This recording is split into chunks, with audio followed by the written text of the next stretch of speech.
মাঝে মাঝে কিছু কিছু বিষয় নিয়ে কথা না বললেই হয় না। সেটা হচ্ছে দেখেন, এই বিষয়টা একটু গুরুত্বপূর্ণ। যদি আমরা দেখে থাকি, কালচারটা অনেক পুরানো, বাট এই কালচারটাকে হয়তো পরিবর্তন করার দরকার। তাতে কি হয়, আমি আপনি যদি কথা বলতে পারি বা এটা পরিবর্তনের জন্য যদি আওয়াজ তুলি, তাহলে এইটা কিছুটা হলেও রোধ করা সম্ভব।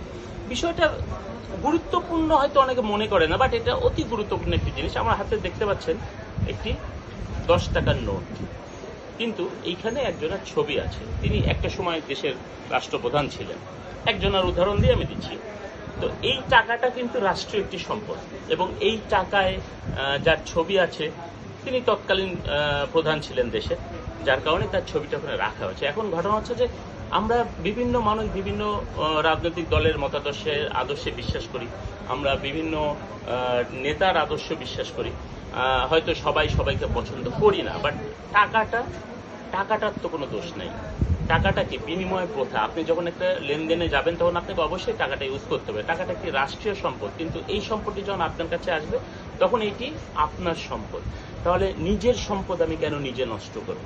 এক। 2 নম্বর ঘটনা হচ্ছে, টাকার উপরে লেখালেখি, আঁকাআঁকি, রং দিয়ে একটি মানুষকেই যদি বলি যার ছবি আছে তার ছবি বিকৃতি করা, এইটা এক ধরনের ক্রাইম বলছি এই কারণে। আপনি দেখেন আমার হাতে যে টাকাটা আছে, সেই টাকার উপরে যেই মানুষটির ছবি আছে, আমি যদি দেশের প্রধানের বলেই থাকি, তো তার ছবিতে মুখ আঁকিয়ে দেওয়া আছে, মাথায় টুপি পরানো আছে, বড় দাড়ি লাগানো আছে, ঠোঁটে একটা সিগারেট এবং ধোঁয়া উঠছে, এই ধরনের একটা বিভৎস এবং নোংরা ছবি আঁকানো হয়েছে টাকার উপরে। তাতে করে কি হয়েছে, টাকাটা কিন্তু নষ্ট হলো।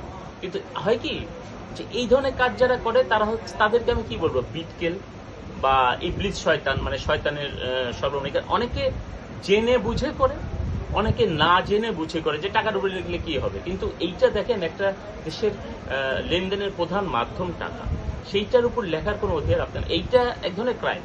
এটা যারা জানে না তাদের উদ্দেশ্যেই বলা। এবং সবচেয়ে বড় কথা, যে আপনি যে দলেরই হন না কেন, যে মতগতেরই হন না কেন, আপনার যদি লেখার ইচ্ছা থাকে, আপনি ফেসবুকে লেখেন, আপনি ডায়েরিতে লেখেন, কবিতা লেখেন, পত্রিকায় লেখেন, লেখালেখি করেন, বাট টাকার উপর লেখেন না। কারণ এইটা সবার জন্যই খারাপ। কারণ এই যে অনেকে আবার দেখবেন লেখে কিন্তু 10 টাকার নোট, 20 টাকার নোট, 50 টাকার নোটে। তারা কিন্তু নিজস্ব 500 টাকার নোট বা 1000 টাকার নোট তারা লেখে না, কারণ তারা জাতে মাতাল তালে ঠিক। আসলে এতে করে ক্ষতি হয় কি, সাধারণ মানুষ, বিশেষ করে আমরা এই যে 10 টাকা, 20 টাকা, 30 টাকা বা 50 টাকা, 10, 20, 50 টাকার নোট ইউজ করি কোন জায়গায়? একেবারে হয়তো বাজারে গেলাম, সবজি কিনলাম বা রিক্সা ভাড়া দিলাম। তাতে করে কি হচ্ছে, যে টাকাটা নিল সে হয়তো না দেখেই নিল, পরবর্তীতে যখন ব্যাংকে যাবে বা কারো কাছে দিতে যাবে, সে হয়তো আর নিবে না, কারণ ওই যে কালি করা। আর ব্যাংকে কিন্তু সাধারণত রং ভরা টাকা নেয় না, টাকা অতিরিক্ত নোংরা টাকা নেয় না, কাটা ছেঁড়া ফাটা থাকলে নেয় না, যার কারণে টাকাটা আসলে মূল্যবান সম্পদ। এইটার উপর লেখালেখি না করাই ভালো। যারা জানেন না তাদের উদ্দেশ্যে বলা, এবং যারা আজকে আমার কথা শুনে অন্তত যদি 50 জনও মনে করেন যে না, এটা অন্যায় কাজ, ক্রাইম, তাহলে আপনারা আরো 50 জনকে জানানোর চেষ্টা করেন যেন টাকার উপরে কেউ লেখালেখি না করে। আপনার মনের রাগ ক্ষোভ আপনার জায়গায় থাকে। আপনি একটু ভেবে দেখেন তো, আপনার বাসায়, ধরে নিলাম যে অনেকের ব্যাংকে হয়তো 5 কোটি টাকা আছে, কিন্তু বাসায় হয়তো কিছু টাকা তারা রাখে। সেই টাকাতেও কিন্তু এই ভদ্রলোকের বা এই মতাদর্শের রাজনৈতিক ব্যক্তিত্বের কিন্তু ছবি সহই টাকা আপনার বাসায় সিন্ধুকে রাখা আছে। আপনি কি সেই সব টাকা পুড়িয়ে ফেলতে পারবেন?